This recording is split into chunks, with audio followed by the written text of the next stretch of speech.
कल यहीं पर हमने चर्चा को विराम दिया था।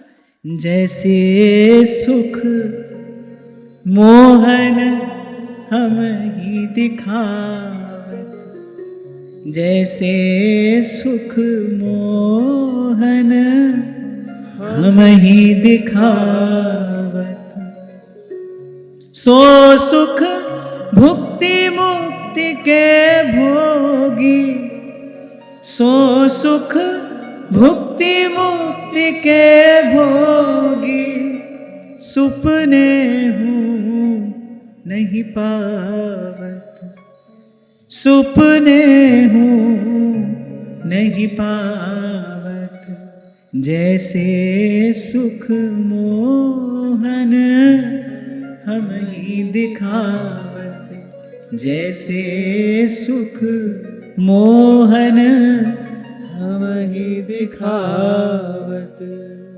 विचार करना चाहिए कि कैसा सुख भगवान के सेवकों को भगवान की सेवा प्रदान करती है। श्री कपिल भगवान माता देवहूति से कहते हैं, माता पांचों प्रकार की मुक्तियां मैं अपने भक्तों को देना चाहता हूं, कृपा पूर्वक देना चाहता हूं, प्रसाद स्वरूप देना चाहता हूं, पर मेरे भक्त वो नहीं लेते। दीयमानम न गृह्णन्ति विना मत सेवनं जनाः, इनको मेरी सेवा चाहिए।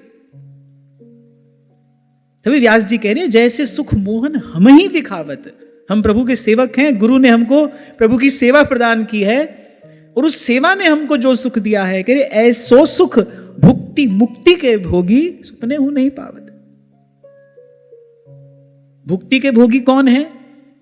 जो स्वर्ग आदि लोगों का सुख प्राप्त कर रहे हैं वो भुक्ति के भोगी हैं। समाधि में जो सुख कोई योगी प्राप्त करता है वो मुक्ति का भोगी है। तो व्यास जी कह रहे भाई हमारा सुख इन दोनों से श्रेष्ठ है, भुक्ति मुक्ति के भोगियों से हमारा सुख श्रेष्ठ है, जैसे सुख मोहन हम ही दिखावत। और यहां इस श्लोक में ध्रुव जी ने यही कहा, हे नाथ, जो सुख जो आनंद आपके श्री चरणारविंद के भजन में है, आपके प्यारे प्यारे भक्तों का चरित्र श्रवण करने में है, वो सुख ना भुक्ति में है और ना मुक्ति में है। निम्बार्क संप्रदाय की जो महावाणी है उसमें एक प्रकरण का नाम ही है सेवा सुख। सेवक को जो सुख मिलता है वो किसी को नहीं मिलता। वो कठोरतम धर्म का पालन भी कर रहा है, सबते सेवक धर्म कठोरा, जो सुख उसको मिलता है वो भी श्रेष्ठ है। सर्वोज्वल सुख प्रदान करने वाली भगवान की और भगवान के भक्तों की सेवा है। तो आगे ध्रुव जी कह रहे हैं, भक्तिं मुहुः प्रवहतां त्वयि मे प्रसंगो भूयादनंत महताम् अमलाशयानाम् येनाञ्जसोल्बणमुरु व्यसनं भवाब्धिं निश्ये भवत् गुणकथामृत पानमत्तः। मांग क्या रहे हैं? सन्मुख भगवान खड़े हैं, मांगने कुछ और आए थे, पर भगवान का दर्शन किया, हृदय शुद्ध हो गया, मन निर्मल हो गया। अब क्या मांग रहे हैं? कह रहे हे अनंत परमात्मन, मुझे तो आप उन विशुद्ध हृदय महात्मा भक्तों का संग दे दीजिए जिनका आप में अविच्छिन्न भक्ति भाव है, जिनकी आप में सुदृढ़ भक्ति है। ऐसे भक्तों का, ऐसे संतों का, ऐसे रसिकों का संग आप हमको प्रसाद स्वरूप दे दीजिए। अब यहां से यह समझ में आता है भाई कि सत्य कहा है कबीर जी ने, जो सुख है सत्संग में सो वैकुंठ ना होए। एक प्रकार से देखा जाए, विचार करो तो वैकुंठ का सुख क्या है? श्रीमन नारायण की सन्निधि ही तो वैकुंठ का सुख है। भगवान की सन्निधि ही तो वैकुंठ का सुख है। वही भगवान वैकुंठपति सामने खड़े हैं, वैकुंठनाथ दर्शन दे रहे हैं। ध्रुव जी उनसे क्या मांग रहे हैं? अरे प्रभु आपके प्यारे भक्तों का संग हमको दे दीजिए, उन महात्माओं का, उन रसिक जनों का संग हमको दीजिए जिनका आप में दृढ़ भक्ति भाव हो। कोई ऐसोर भेटे संत, मेरी लाहे सगली चिंत, ठाकुर स्यो मेरो रंग लावे। क्योंकि उससे पूर्व महाराज कह रहे हैं, पढ़े रे सगले वेद, ध्यान से सुनना, कह रहे पढ़े रे सगले वेद पर नहीं छूट्यो मन खेद। मन का दुख दूर नहीं हुआ, मन की पीड़ा दूर नहीं हुई, मन की चंचलता नष्ट नहीं हुई, मन की बेचैनी समाप्त नहीं हुई। पढ़े रे सगले वेद नहीं छूटे मन खेद। एक खिन ना धीरही मेरे घर के पंचा। मेरे घर के पंचा अर्थात बोले जो हृदय के पंच विकार है, काम क्रोध लोभ मोह अहंकार, एक खिन ना धीरही मेरे घर के पंचा। कोई ऐसो रे सुखदाई जिस हरि की कथा सुनाई, तिस भेटे गति होए हमारी। आप पदे पदे देखेंगे। कल आपसे मैंने कहा था ऐसे तो श्रीमद् भागवत में ज्ञान भक्ति वैराग्य तीनों का उत्कृष्ट उत्तम उज्जवल स्वरूप कहा गया है, पर श्रीमद् भागवत का सार अगर किसी को एक शब्द में कहना हो तो वो सत्संगति है। मानस का सार भी गोस्वामी जी यही कहते हैं, सत्संगति मुद मंगल मूला, सोई सब सिद्धि सब साधन फूला। श्री गोस्वामी जी ने तो यहां तक कहा है सत्संगति संस्कृति कर अंता, पुण्य पुंज बिन मिलहि कि संता, सत्संगति संस्कृति कर अंता। प्रिया प्रीतम का दर्शन कर रहे हैं श्री महाप्रभु जी, भाव में भरकर उनकी आरती उतार रहे हैं, उनका निराजन कर रहे हैं, पर करते करते क्या क्या रहे हैं, रे साधु संगति करूं अनुदिन राती। और अगर मैं आपसे यह कहूं तो कोई अतिशयोक्ति नहीं होगी कि हमारे महाप्रभु जी का धर्म तो है ही यही, हित धर्म यही है। सेवक जी महाराज ने कहा ना, हित हरिवंश जू कही श्याम श्यामा पद कमल संगी सिर नायो, और ते न बचन मानत गुरुद्रोही निस्दिन करत आपनो भायो। बोले इसके अतिरिक्त अगर आप कुछ और कर रहे हो तो आप मनमाना आचरण कर रहे हो, क्योंकि आचार्य की आज्ञा तो यही है, प्रपंच बंच सब काल व्याल को खायो, और यह जिए जान श्याम श्यामा पद कमल संगी सिर नायो। इसलिए आपको उस दिन कह रहा था सेवक जी महाराज 10 बार पुनरुक्ति करते हैं, राधा वल्लभ भजत भज भली भली सब हुई। एक प्रकार से व्यास जी ने यही मंत्र तो महाप्रभु जी से ग्रहण किया। अब सबकी दीक्षा एक प्रकार से नहीं होती ना, चर्चा से ही गुरु का हर शब्द ही मंत्र होता है। अगर शिष्य हो और योग्य हो फिर गुरु का हर शब्द मंत्र है। व्यास जी तो परम सुयोग्य हैं, परम कृपा पात्र हैं। बस महाप्रभु ने एक पद का गान किया, व्यास जी ने उसी को मंत्रवत ग्रहण किया और समर्पित कर दिया अपना पूरा जीवन उसी भाव को। बोले आज से भगवान नहीं, भगवान के भक्त ही हमारे इष्ट हैं, गुरुदेव की ऐसी आज्ञा है। महाप्रभु जी ने कहा व्यास जी हमने तो ऐसा किया है। अच्छा देखो, महाप्रभु जी भी जानते हैं कि ये बड़े विद्वान हैं, दिग्विजयी पंडित हैं। महाप्रभु जी भी कितने विनीत हैं, व्यास जी से सीधे सीधे उपदेश नहीं दिया। बोले व्यास जी देखो हमने तो ऐसा किया है, जय श्री हित हरिवंश प्रपंच बंच सब काल व्याल को खायो, यह जिए जान श्याम श्यामा पद कमल संगी सिर नायो। इसके बाद व्यास जी ने कोई प्रश्न नहीं किया, इसके बाद कोई चर्चा नहीं हुई, बस व्यास जी ने इस भाव को अपना जीवन समर्पित कर दिया। ये बुद्धिमान का लक्षण है। आपको पहले भी मैंने कभी कहा था, कोई वृद्ध व्यक्ति भी अगर आपसे कुछ कहता हो ना तो उसकी बात को ध्यान से सुनना चाहिए और हो सके तो सादर स्वीकार करना चाहिए, क्योंकि उस वृद्ध व्यक्ति की बात में अनुभव का सार है, सत्व है। और फिर जब कोई कहता हो भाई ये हमारे अनुभव की बात है, उसको तो और ध्यान से सुनना चाहिए, समझना चाहिए। और जब महाप्रभु जैसा कोई कहता हो, जब महाप्रभु कह ना यह जिए जान, इसका अर्थ यही तो हुआ व्यास जी कि मेरे अनुभव की बात मैं आपसे कह रहा हूं, यह जिए जान श्याम श्यामा पद कमल संगी सिर नायो। इसके बाद कोई संशय नहीं करना चाहिए। सोई बात तो मैं आपसे कह रहा था भाई, पढ़ते पढ़ते मानस कंठस्थ हो जाती है, पर मुझे तो लगता है मानस की कोई एक ही बात समझ में आ जाए तो नैया पार है, व्यक्ति की यात्रा आरंभ हो जाए, सतपथ प्राप्त हो जाए व्यक्ति को। एक बात उमा कहूं मैं अनुभव अपना, सत हरि भजन जगत सब सपना। शब्द तो स्थूल है, लेकिन शब्द में छिपा जो रहस्य है वो सूक्ष्म है। स्थूल बुद्धि से केवल स्थूल शब्द का ही ग्रहण होता है। जो शब्द में छिपा है, जो उसका मर्म है, रहस्य है, जो सूक्ष्म वस्तु है, उसको ग्रहण करने के लिए बुद्धि भी सूक्ष्म चाहिए। ये जो आपको बार बार कहा जाता है ना, भाई शुभ कर्म करते रहना, अपना जीवन संतुलित रखना, अपना जीवन संयमित रखना, आपके जीवन में सत्वगुण बढ़ा रहे, सत्वगुण प्रधान जीवन होगा, तो ये सूक्ष्म बात समझ में आएगी।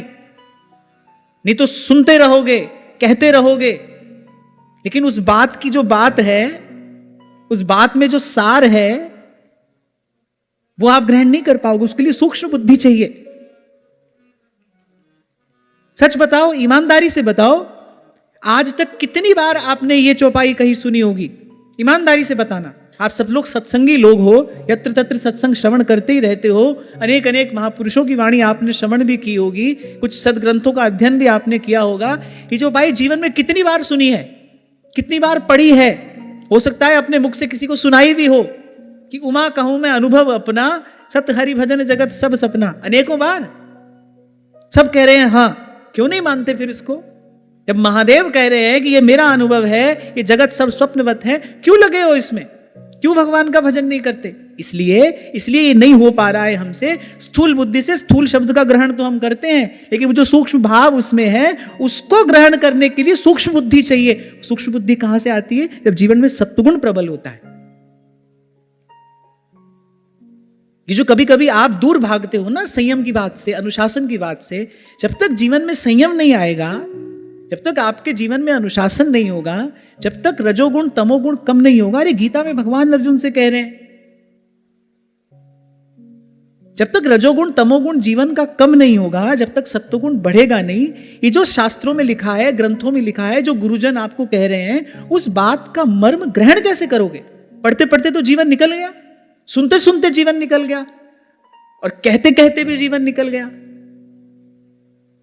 जीवन में परिवर्तन क्यों देखने में नहीं आता? उसका कारण एक ही है, और वो क्या है? हमारा प्रमाद है। सब कुछ बैठे बैठे हो जाए बस, ये प्रमाद है। कुछ करना ना पड़े, कोई कठिन मार्ग आप हमको ना बताएं।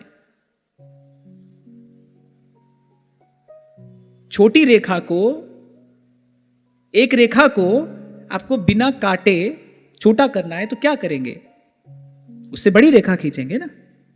कठिन को सरल बनाना है तो क्या करना होगा? आप सबल बनिए कि आपको वो कठिन लगे ही नहीं। और ऐसी व्यवस्था भगवान ने की है। ये दुर्लभ मनुष्य जीवन इसीलिए दिया है ताकि हम इस कठिन को सरल कर दें, इस दुर्गम को हम सुगम कर लें।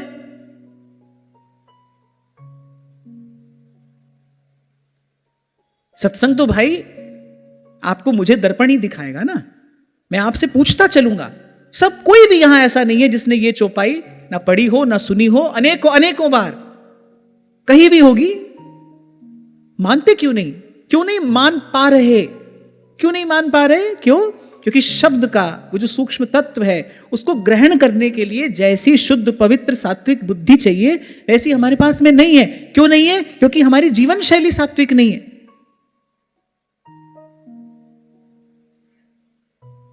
इसलिए आपको मैंने उस दिन कहा था, भगवान वेदव्यास को जब श्री कृष्ण की ही बात कहनी थी तो सीधे दशम स्कंद से श्री कृष्ण की ही चर्चा कर दे। ये पहले के 9 स्कंद कहने की आवश्यकता क्या थी? कि भाई उस तत्व को ग्रहण करने के लिए जैसा मन बुद्धि चाहिए वो भी तो तैयार करना पड़ेगा। सबसे पहला कार्य किसान जमीन तैयार करने का ही तो करता है। पहले खेत को तैयार करता है ना, क्योंकि उसको पता है अगर मैंने जमीन तैयार नहीं की तो मेरी सारी मेहनत सारा परिश्रम व्यर्थ चला जाएगा, बीज ही निष्फल हो जाएगा।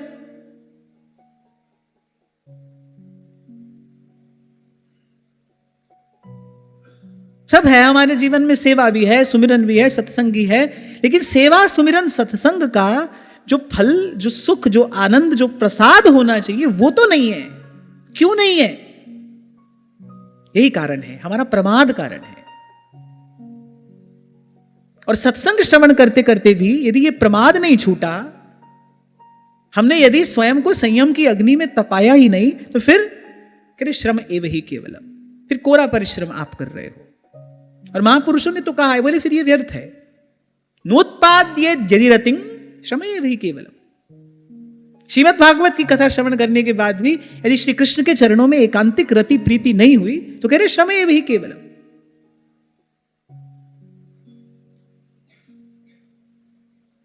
और ये जितना मैंने आपसे कहा, ये सब सद्गुण जीवन में स्फुरित भी होते हैं, स्थित भी होते हैं।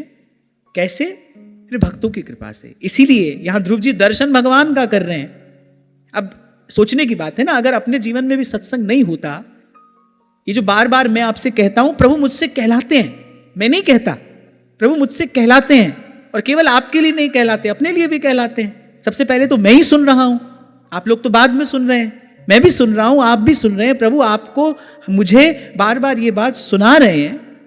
प्रभु हमारे लिए ये व्यवस्था कर रहे हैं, भाई हमारा जीवन सद्मार्ग पर आए, हमारा जीवन उस परम फल की प्राप्ति के योग्य बने, हमारा मंगल हो, हमारा कल्याण हो। सत्संग में ही तो ये व्यवस्था हो रही है ना। ये जो भी परिवर्तन थोड़ा बहुत हमारे जीवन में आ रहा है, सत्संग की कृपा से ही तो आ रहा है। ये जो थोड़ा थोड़ा हम सुधर रहे हैं, सुधरने का प्रयास कर रहे हैं, जो विचार है हमारे मन में कि भाई अब हम भी इस मार्ग पर चलें, ये सब कहां से आ रहा है? सत्संग से ही तो आ रहा है। कल यही तो मैं आपसे कह रहा था, भगवान कहते मोते अधिक संत करी लेखा। वरना हम तो कुमति कूप में पड़े ही थे भाई, और पड़े रहते। मोह निशा सब सोमनिहारा, देखत सुपन अनेक प्रकारा। गोस्वामी जी कहते हैं मोह निद्रा में जीव सोया है। कब से सोया है? अनादिकाल से। कब तक सोया रहेगा? अनंत काल तक, जब तक कोई आकर उसको जगाएगा नहीं। और ये तो सीधी सी बात है भाई, जो जागा है वही तो जगाएगा। जो आपसे पहले जगता हो उसी को तो आप कहते हो ना, भैया सुबह हमें 5 बजे जगा देना। क्यों? क्योंकि वो व्यक्ति 4 बजे जगता है, आपको पता है भाई ये पहले जगता है हमसे। जो आपसे पहले जगा है वही तो आपको जगाएगा। बाकी तो सब सोए हैं। कौन जागा है? जिसका विषय विलास से विराग हो गया है, प्रभु के चरणों में जिसका अनुराग है, उसी को महापुरुष जागा हुआ कहते हैं। श्री स्वामी जी भक्ति प्रकाश में कहते हैं जागा सो जन जानिए, जिसका जगा विवेक। इसका विवेक जगा है वो जागा है, बाकी सब सोए हैं। और यहां विमलतम विवेक को प्राप्त करके ध्रुव जी क्या मांग रहे हैं? हमको तो इतनी सी बात से ही सीख लेना चाहिए भाई, भगवान से मांगने योग्य वस्तु यही है। हो मांगू संतन रहना, मैं नाही किसे का देना। इसी बात का तो उत्सव रैदास जी मनाते हैं। फिर आज के दिवस पे जाऊं बलिहारा। रैदास जी महाराज की जयंती भी है, उनके प्रागट्य का पावन दिवस है। फिर आज के दिवस पे जाऊं बलिहारा। क्यों? अच्छा देखो, जब रैदास जी ये पद गा रहे हैं, भगवान की सेवा तो उनके पास सदा से ही है, भगवान की सेवा तो वो कर ही रहे हैं। पर उत्सव किस दिन मनाते हैं? आज के दिवस पे जाऊं बलिहारा, मेरे घर आया राजा राम जी का प्यारा। मेरे घर आया राजा राम जी का प्यारा। और रैदास जी महाराज से ये भी सीखना चाहिए, संत आए करूं आरती, चरण पखारूं, तन मन धन संतन पैवारूं। तन मन धन संतन पैवारूं। और वो हम क्या करते हैं, संत आता है हम अपने घर की बात बताते हैं। संत जिस घर से आया है ना, उस घर की बात पूछनी चाहिए। अपने घर की बात संत से कहने का कोई लाभ नहीं है। संत जिस घर से आया है उस घर की बात पूछनी चाहिए। ये भी संत ही सिखाते हैं। चीदरायन जी से पूछ लिया श्री सीता सहचरी जी ने, बोले आप यहां ऐसे इस अवस्था में, कुछ इससे पहले वो कुछ और कहती, बोले अरे द्वारिकाधीश का दर्शन करके आई हो, कुछ उनकी बात बताओ, हमारी बात में क्या रखा है। उन्होंने कहा आप ऐसे यहां पर उघाड़ी बैठी, बोले अरे तन ढका हो, उघाड़ा हो, मिट्टी तो है, बोले इस सब बात में, इस सब चर्चा में क्या रखा है। आप द्वारिकाधीश का दर्शन करके आई हैं, भगवान के घर से होकर आई हैं, कुछ भगवान के घर की बात बताइए। तो ऐसे संत आए तो अपना रोना रोने की आवश्यकता नहीं है। आप अपना गीत गाना आरंभ कर दिया। संत जिस घर से आया है उससे उस घर की बात सुनो। वही बात रैदास जी महाराज कह रहे हैं, कहें कथा और अर्थ विचारे, आप तरे और को तारे, आप तरे और को तारे। व्यास जी तो कहते हैं भव तरिवे को भक्त उपाऊ। अरे भाई इससे पार जाना है, एकमात्र उपाय है, एक भक्त। उसी से भक्ति भी मिलेगी, उसी से भगवान भी मिलेगी। भव तरिबे को भक्त उपाऊ, कह रे दास मिले हरिदासा, जन्म जन्म की पूरी आशा, जन्म जन्म की पूरी आशा। ध्रुव जी को ये ज्ञान मिला किससे? ये जो ध्रुव जी स्तुति कर रहे हैं, ये जो भक्ति का सार तत्व ध्रुव जी ने पा लिया, तभी भगवान से भक्तों की भक्ति मांग रहे हैं, भक्तों का संग मांग रहे हैं। ये ज्ञान ध्रुव जी को कहां से मिला? भगवान से मिला। भगवान कहां से मिले? नारद जी की कृपा से, संत से ही तो मिला ये सब।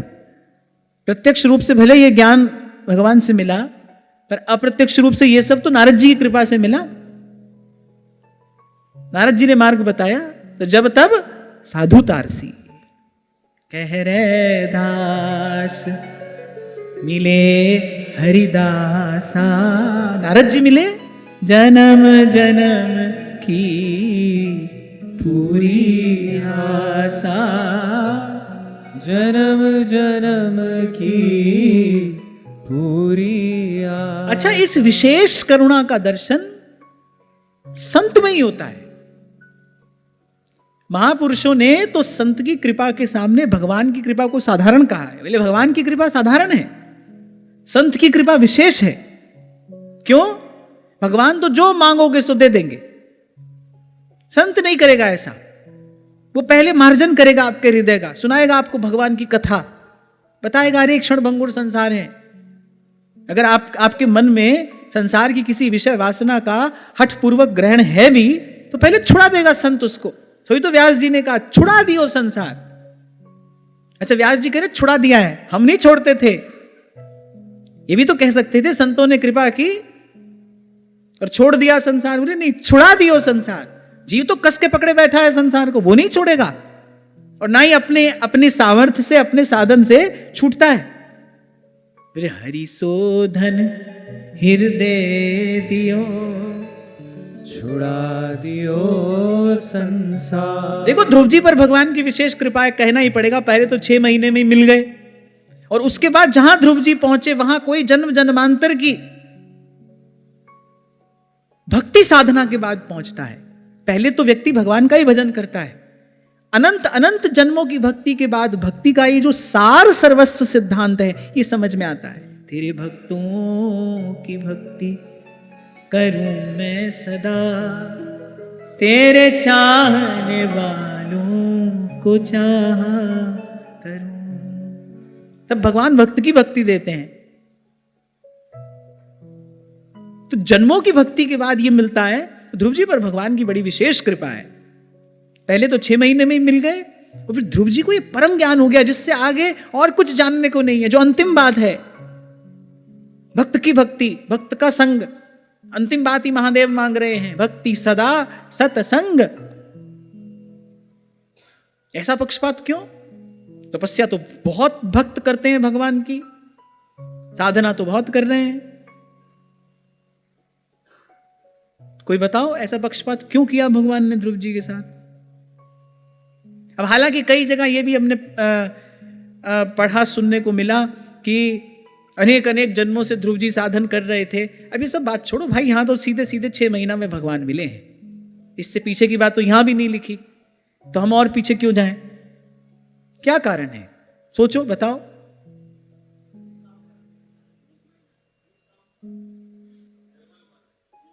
वो तो सब भगवान के दर्शन के बाद हुआ। वो तो कामना ही लेकर आए थे भजन करने के लिए। उनको तो परम पद चाहिए था, और पद भी कैसा, जहां ब्रह्मा जी भी न पहुंचे हों, उनसे भी श्रेष्ठ पद मुझे चाहिए। उस पद की कामना लेकर आए हैं।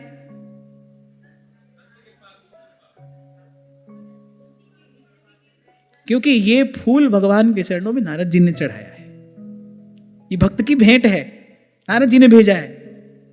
नारद जी ने तो भेजा, जा बेटा ऐसे भजन करना भगवान मिलेंगे। ये भी बता दिया कहां मिले, वहां कालिंदी के कूल पे मधुवन में चले जाना, जहां श्री हरि का नित्य निवास है, या तुझे वहां पर भगवान मिलेंगे। जब भक्त भेजता है भगवान के पास, तो ऐसे ही सबसे पहले अतिशीघ्र भगवान की प्राप्ति होती है। और फिर उसके बाद जो भक्ति का सार स्वरूप सिद्धांत है वो भगवान प्रसाद स्वरूप प्रदान करते हैं। अब आप कह सकते हो कि हाँ भाई, भगवान के दरबार में भी अप्रोच तो चलती है। इसीलिए ध्रुवदास जी कह रहे हैं, गह भक्तन पद ओट, दीन वचन संतन संग दरस परस की जय। भक्त के होकर आप जाओगे तो बड़ी शीघ्र आपकी स्वीकृति होगी। भक्त की ओट में जब भगवान के पास जाओगे, बड़ी शीघ्र वहां तक पहुंच जाओगे। अरे आगरा से एक नर्तकी को, एक वारांगना को उठा कर ले आते हैं श्री कृष्णदास जी। श्री गोवर्धन नाथ स्वीकार करते हैं, और कैसा स्वीकार करते हैं, उसको सदा सदा के लिए संस्कृति से मुक्त कर दिया, निज सेवा प्रदान कर दी, वहां तक पहुंचा दिया श्री कृष्णदास जी ने जहां तक साधारणतया कोई नहीं पहुंच पाता। बिल्कुल मंदिर के भीतर ठाकुर जी के सन्मुख हाथ पकड़कर श्री जी बाबा के सन्मुख कर दिया, बोले रिझा इनको।